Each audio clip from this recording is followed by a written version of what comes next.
Thank you. I'm addressing you as the incoming director of the Georgian Group, the government's statutory consultee on applications affecting 18th century buildings. As you've just heard, until the fire of 2015, Clandon was one of the only complete surviving buildings by Giacomo Leoni, a leading proponent of the 18th century Palladian revival. Among the losses sustained was the extraordinary sculptural plasterwork of the Marble Hall, one of the most dramatic interiors of its date in England. The Georgian Group has engaged in extensive discussions with the applicant in good faith and with an open mind. We're hugely disappointed that almost none of our advice has been reflected in the harmful proposals before you. And tonight I appeal to you directly to reject the applications for 3 reasons. First, I invite you to consider that the basis for assessing the proposals is flawed. The applicant contends that the applications should be considered using post-fire significance as the baseline. They've pushed this concept to the limit, assigning a positive value to the burnt interiors. This approach attaches undue meaning to the random accident of April 2015 caused by a faulty fuse box. In a way which many consider perverse and irrational, it privileges this as the most significant moment in a 300-year history.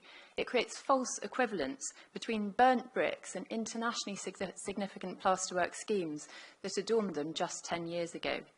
No, the baseline is a matter of judgment. That is the legal position, and you are free to reject this approach.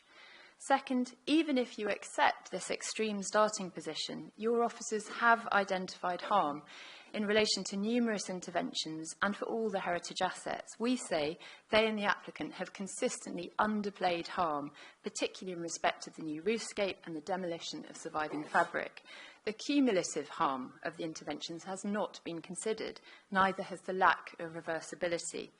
Third, contrary to your officers' assertions, the question of alternative schemes is relevant here. There is material harm, and that could be overcome with viable alternatives. We say that the benefits have been overstated and that they are in any case not uniquely associated with this scheme. The applicant says this scheme will create, quotes, unusual ways to understand a country house.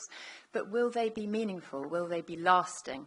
Or is this, as we contend, a fleeting concept which delivers little real public benefit at great and unjustified cost to the Grade 1 listed building?